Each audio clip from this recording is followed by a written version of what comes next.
भागीपुर नाम के एक छोटे से गांव में हीरा नाम का एक मेहनती किसान रहता था। वह अपनी पत्नी चमेली और बेटे कालू के साथ खुशी खुशी जीवन बिताता था।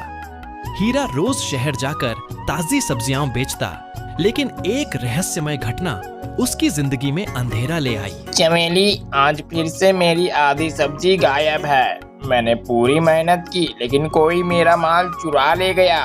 पता नहीं कौन है जो तुम्हारी मेहनत पर डाका डाल रहा है। क्या तुमने कभी उस पीपल के पेड़ के पास ध्यान दिया है? लोग कहते हैं वहाँ कोई अजीब शक्ति रहती है। हीरा ने चमेली की बात नजरअंदाज कर दी, लेकिन अगले दिन हीरा अपने खेत में सब्जी लेने जा रहा था कि तभी उसकी नजर पड़ी उसी चुड़ैल पर, जो अक्सर उसकी सब्जियां चुराकर खा जाया करती थी। उसे देखते ही हीरा का चेहरा सफेद पड़ गया। डर के मारे उसकी रूह कांप उठी। वाह वाह, क्या स्वाद है। अब तो मैं हीरा के घर जाकर रोज खाऊंगी।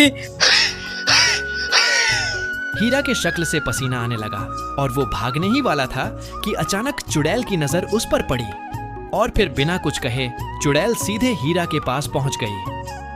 अरे बाप रे, ये कौन सी बला है? नीले शकल वाली चुड़ैल, ऐसा तो मैंने पहली बार देखा है। आज तो मानो जैसे किस्मत में मांस खाना लिखा हो। इंसान खुद चल कर मेरे पास आ गया है। अरे बाप रे, मर गया रे। ये तो मुझे ही खाने की बात कर रही है। चुड़ैल की वो डरावनी बात सुनकर हीरा बुरी तरह घबरा गया। उसका चेहरा पीला पड़ चुका था और रूह तक कांप उठी थी। वो बिना कुछ सोचे समझे उल्टे पांव भागा और सीधे अपने घर पहुंचा। न किसी से कुछ कहा, न किसी की ओर देखा। चुपचाप जाकर बिस्तर पर लेट गया, जैसे कुछ हुआ ही न हो।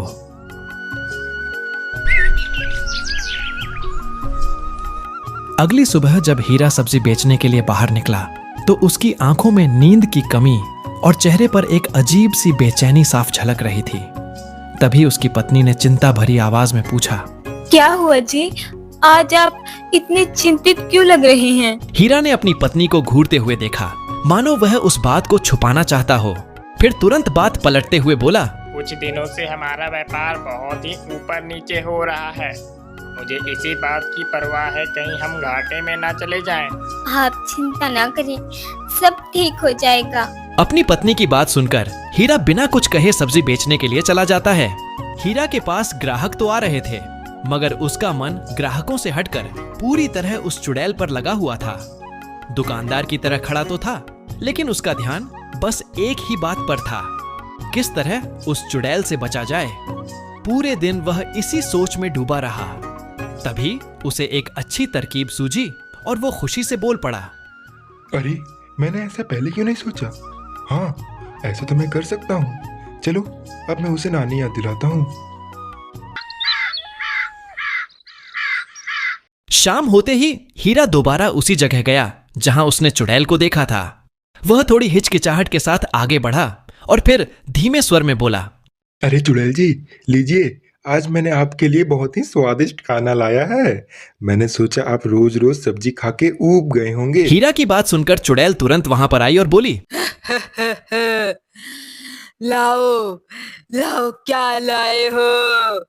मुझे भूख लगी है। अरे चुड़ैल जी, आज मैंने आपके लिए बहुत ही स्वादिष्ट खाना लाया है।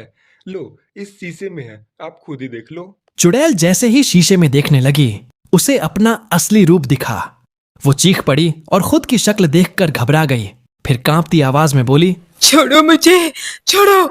अचानक वो चीखने लगी और उसके शरीर में आग लग गई। कुछ ही पलों में वो जलकर राख बन गई। अरे थारा भाई जोगिंदर, मन्ने को पता है ना भाई तेरे साथ कैसे निपटना है। भाई मैं जैसे तो बहुत निपट चुका हूँ, मन्ने को हल्के मत लियो, तेरे से बहुत उखाड़ के फेंके हैं मैंने। अंत में हीरा ने चुड़ैल को उसकी नानी की याद दिला दी और फिर वो गर्व से वहां से चला गया।